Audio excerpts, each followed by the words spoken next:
Rémi Pointreau, bonjour. Bonjour. Donc vous êtes sénateur du Cher. Aujourd'hui, vous avez été invité par l'Assemblée générale des maires du Cher pour évoquer un pan de la loi climat qui concerne le zéro artificialisation nette. Donc l'objectif, c'est d'éviter qu'on artificialise des terres agricoles, mais ça pose des soucis aux maires. Aujourd'hui, on a vu beaucoup de maires qui sont inquiets. Alors pourquoi? Ça part d'un bon sentiment, mais il y a des travaux. Alors oui, effectivement, l'objectif, c'est d'éviter de toujours prendre plus de terres agricoles pour construire, pour avoir des projets. Et puis deuxième chose, c'est d'arrêter d'imperméabiliser donc les sols, puisque on voit bien que lorsqu'il y a des grands orages, ça crée des catastrophes. Donc à partir de là, la loi climat et résilience a proposé ce qu'on appelle le zéro artificialisation nette, c'est-à-dire que l'objectif, c'est que d'ici 10 ans, jusqu'en 2031, on diminue de 50% l'artificialisation des terres par rapport à ce qui s'est fait de 2011 à 2021.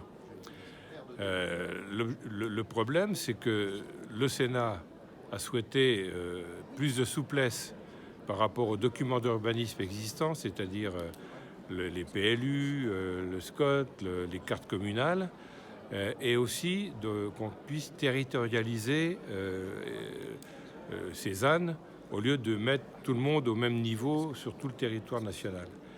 Et malheureusement, on n'a pas été écouté puisque le décret qui a été promulgué par le gouvernement ne correspond pas à la loi qui a été votée. Et donc ça a créé un soulèvement des maires qui trouvent que la pilule est un peu dure à avaler, puisqu'on a l'impression que l'État nous impose un certain nombre de principes, alors que nous avons déjà des documents d'urbanisme. Il faut laisser la compétence de l'urbanisme aux élus, aux maires, aux présidents de communautés de communes lorsqu'il y a des PLUI. Oui, parce que ce zéro artificialisation net, c'est donc du zéro en 2050. Et ça inquiète les maires parce qu'ils se disent comment est-ce qu'on va attirer des nouveaux habitants si on n'a plus la possibilité de leur permettre de construire. Alors c'est déjà moins 50% d'ici 10 ans, mais en 2050, on ne pourra pas construire. Si vous construisez sur 1 hectare, il faudra redonner à la nature 1 hectare de terre agricole ou de forêt. Donc c'est vrai que ça inquiète beaucoup les maires, et notamment les maires ruraux, parce que c'est un peu la double peine pour eux. On a été vertueux, par exemple, dans le Cher.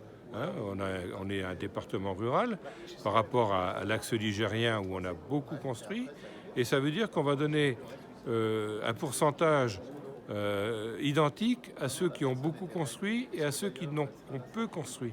Ça veut dire qu'aujourd'hui, dans un département où on perd de la population, on n'aura plus aucune possibilité pour construire parce que nos concitoyens aspirent, après beaucoup d'années de travail et de labeur, à avoir une maison, un peu de terrain qui soit adapté au temps d'aujourd'hui.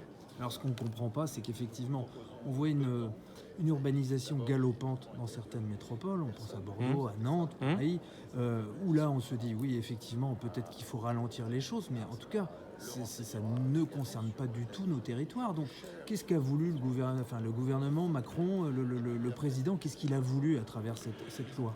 Moi, ce que je ne comprends pas, c'est que nous, on voulait de la différenciation. Là, ils n'en veulent pas pour ce texte-là. Ils nous en proposent pour la loi 3DS. Ensuite, vous avez une incohérence avec le ministre de l'économie, Bruno Le Maire, qui nous a exposé son projet de loi pour l'industrie verte et qui nous dit que l'industrie verte primera sur le ZAN. Ça veut dire qu'il imposera sur des territoires. Alors, on est d'accord qu'on puisse avoir des industries sur nos territoires, mais qui ne veut plus s'occuper du ZAN. Donc, vous voyez, il y a une espèce de contradiction du gouvernement. D'un côté, ses descendants, on dit aux maires, vous ne construisez plus, et puis à côté de cela, on leur dit, écoutez, si le gouvernement ou l'État veut construire à tel endroit, il le pourra sans s'occuper du problème de l'artificialisation des terres. Donc nous, ce que nous voulons, c'est qu'on redonne le pouvoir aux élus en termes d'urbanisme, dans les PLU, PLUI, et sur les cartes communales et même le RNU.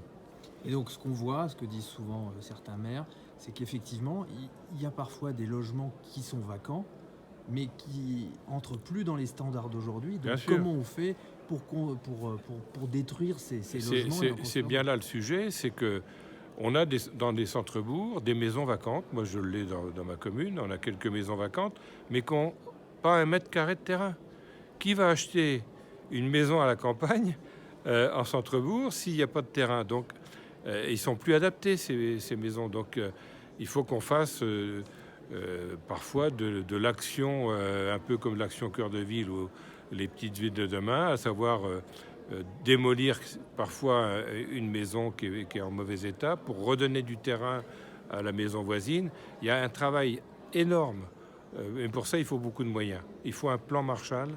C'est ce que disait le président du conseil départemental du Cantal. Il faudrait un plan Marshall pour réhabiliter des maisons de centre-bourg dans nos campagnes pour pouvoir repeupler nos campagnes. Donc par contre, il y a une deadline, là, c'est le 13 juillet. Donc le texte sur le zéro artificialisation nette donc, va être entériné le 13 juillet. Quelles sont les prochaines échéances? Alors là, il est en discussion aujourd'hui même à l'Assemblée nationale, le texte du Sénat. Et donc il revient le 13 juillet au Sénat. Et après, il y aura peut-être une commission mixte paritaire pour qu'on puisse se mettre d'accord avec l'Assemblée et que ce texte cette CMP soit conclusive pour pouvoir mettre en place, dès que possible, un décret qui, j'espère, sera cohérent avec le texte que nous aurons voté, ce qui n'était pas le cas la première fois. Merci.